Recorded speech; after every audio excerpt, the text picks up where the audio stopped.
जब हम भोजन ग्रहण करते हैं तो उस समय किसी को पूछने की आवश्यकता नहीं है कि आपका पेट भर गया। हमें पता चल जाएगा कि हमारा पेट भर रहा है, अपने आप पता चल जाएगा। तो किसी को हमें बताने की आवश्यकता नहीं है कि हमारा पेट भर गया है या नहीं।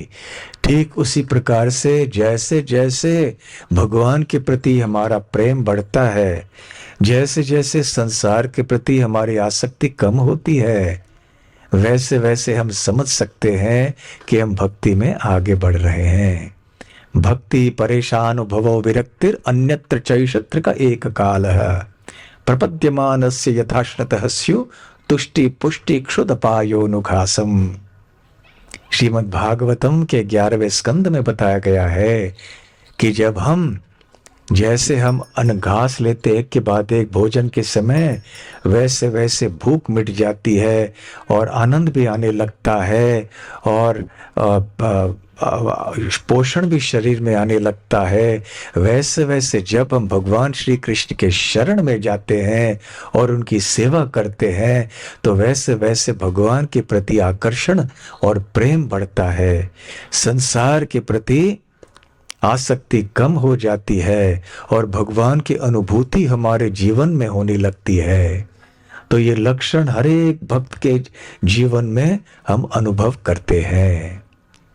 तो ये है भक्ति में प्रगति करना, धीरे धीरे धीरे से। ऐसे चैतन्य महाप्रभु ने वर्णन किया है कि कृष्ण भक्त जैसे प्रगति करता है तो सारे देवताओं के अंदर गुण जो है, यहाँ तक कि जो कृष्ण के अंदर गुण हैं, वो भी धीरे धीरे से ऐसे भक्त के अंदर प्रकट होने लगते हैं। यस्यास्ति भक्तिर भगवते कंचन सर्वैर गुणैस्तत्र समासते सुरः हराव भक्तस्य कुतो महत्गुण मनोरथेना सति भावतो धावतो बहि। कि भगवान श्री कृष्ण का भक्त है, उसके अंदर ये सारे अच्छे गुण प्रकट होने लगते हैं जो कि श्री कृष्ण और देवताओं में भी पाए जाते हैं। परंतु जो भगवान कृष्ण के भक्त नहीं है, उनके अंदर अच्छे गुण कैसे प्रकट हो सकते हैं। तो भले इस समय हम किसी भक्त या भक्तों के अंदर कोई दुर्गुण देखें, कोई त्रुटियां देखें, हो सकता है कि वो भक्त परिपूर्ण नहीं है, परंतु कम से कम वो भक्ति मार्ग में चल रहा है। आज नहीं तो कल वो प्रगति करते करते इन दुर्गुणों से मुक्त हो जाएगा। चैतन्य महाप्रभु ने कहा है कि इन सारे गुणों में से 26 गुण प्रमुख हैं। इसलिए श्री चैतन्य महाप्रभु ने 26 गुणों का उल्लेख किया है कि एक महान वैष्णव में ये 26 गुण पाए जाते हैं। और आगे चल के श्रील भक्ति सिद्धांत सरस्वती ठाकुर, श्रील प्रभुपाद, इन सब ने बताया है कि इन 26 गुणों में से सबसे महत्वपूर्ण गुण है कृष्ण का शरणम, श्री कृष्ण का शरण ग्रहण करना। तो भले अन्य गुण किसी भक्त के अंदर प्रकट हुए हो या न हो, आज नहीं तो कल होंगे, परंतु इस समय भी यदि वो प्रकट नहीं हुए होंगे तो हमें कृष्ण भक्त की पहचान करनी चाहिए उसके शरणागति से। क्या वो श्री कृष्ण के शरण में आया है कि नहीं। आजकल भारत में भी बहुत सारे लोग बोलते हैं मैं भी कृष्ण भक्त हूं, मैं भी राम भक्त हूं, परंतु भक्त होने का मतलब क्या है। सार है कि क्या आप भगवान के शरण में आए हैं कि नहीं आए हैं, शरणागत हैं आप भगवान के कि नहीं है। शरणागति का अर्थात क्या है, अर्थ क्या है। जब युद्ध होता है ना और जो सेना हार जाती है वो क्या करती है, हाथ ऊपर उठाते हैं, ये शरणागति का लक्षण है।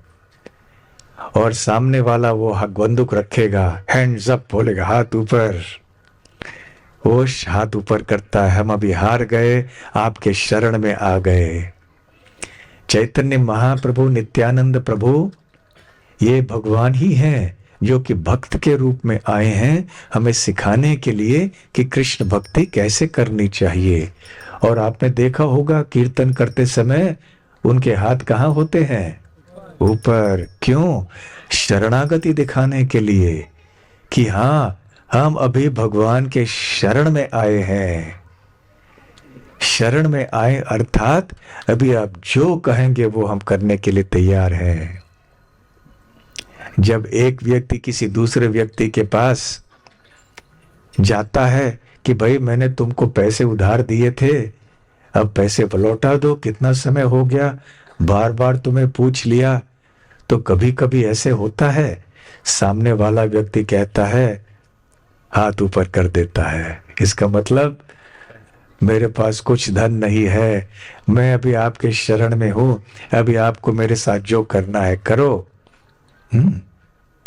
तो शरणागति का अर्थ है कि भगवान के पास जाके कहना कि हे प्रभु, मैं आपका हूं, अभी आप मेरे साथ जो भी करें वो स्वीकार है।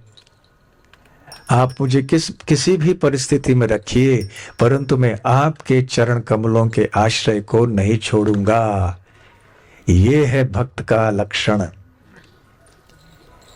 जीवन में हर परिस्थिति में भगवान की सेवा को छोड़ना नहीं।